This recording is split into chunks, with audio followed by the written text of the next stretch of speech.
Buenos días, mi nombre es Diana Carolina Ramírez Torres, cursante del posgrado de Derechos Humanos del Centro Local del Estado Lara.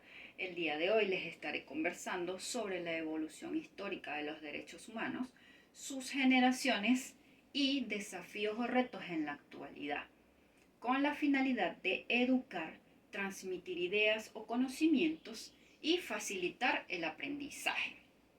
Iniciaremos desarrollando la evolución histórica, la cual inicia en la Edad Media, específicamente en el año 539 a.C., con el Cilindro de Ciro, que es considerado el primer documento de derechos humanos en el cual se establece la liberación de los esclavos de Babilonia. Seguidamente, en el año 1215, en la Carta Magna en Inglaterra se introduce el concepto de Estado de Derecho y se limitan los poderes del rey. Ahora bien, en la Edad Moderna, en el año 1628, se avanza con la protección de los derechos individuales. En el año 1776, en la independencia de los Estados Unidos, se establece el derecho a la igualdad, a la libertad y el derecho a la vida. En el año 1789, en la Revolución Francesa, se consagra o se establecen el derecho al hombre o ciudadano y a su vez los derechos universales. Asimismo, en la edad contemporánea, en el año 1917, las revoluciones mexicanas y rusas son determinantes para consagrar los derechos sociales y económicos. En el año 1945 se crea la Organización de las Naciones Unidas, afianzando la fe de los derechos humanos tras la Segunda Guerra Mundial. Y en el año 1948 se aprueba la Declaración Universal de los Derechos Humanos, convirtiéndose esto en un marco de protección internacional. En este mismo orden de ideas, debo hacer mención de las generaciones por las cuales transcurrieron los derechos humanos o han transcurrido los derechos humanos, el cual se divide en 3 generaciones. La primera generación consistió en derechos civiles y políticos como el derecho a la vida y el derecho al voto. La segunda generación consiste en derechos sociales, económicos y culturales como el derecho al trabajo, a la educación y salud. La tercera generación inicia a finales del siglo XX y surge con la necesidad de la cooperación internacional. Acá podemos encontrar el derecho a la paz, al desarrollo, a un ambiente sano y limpio y la autodeterminación. Por último, puedo hacer mención de una cuarta generación, la cual se encuentra en debate, como es el derecho digital, y consiste en el acceso al Internet, protección de datos y la ciudadanía digital.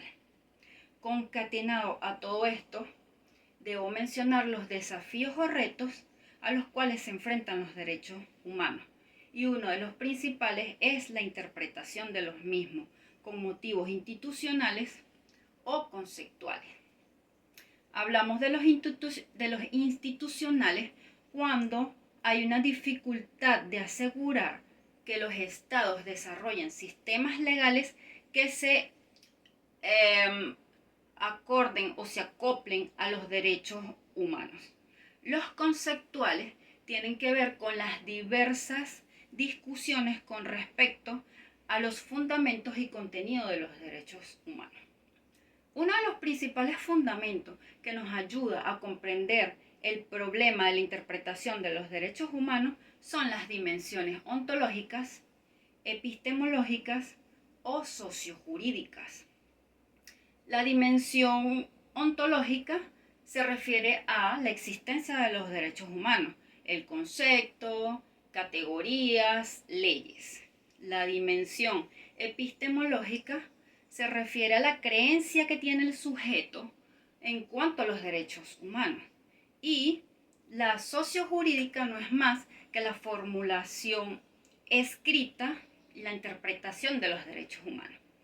Asimismo, debo hacer mención de retos globales tales como la pobreza, la violencia, la erosión democrática, que es el auge de gobiernos autoritarios, y la migración.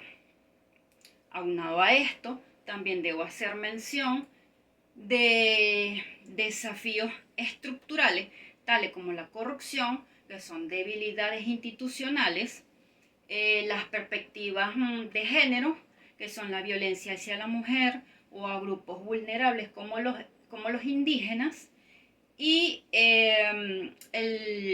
la tortura o los asesinatos de los defensores de los derechos humanos.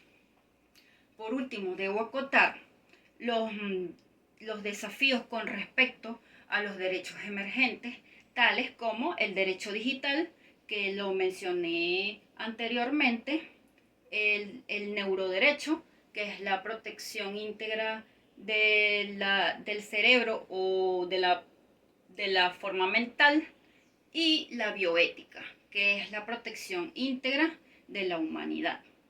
En conclusión, puedo acotar que los derechos humanos cuentan con avances significativos en cuanto a la protección y a la interpretación de los mismos, pero debemos seguir en la lucha en contra de las injusticias y adaptarnos a los nuevos contextos sociales.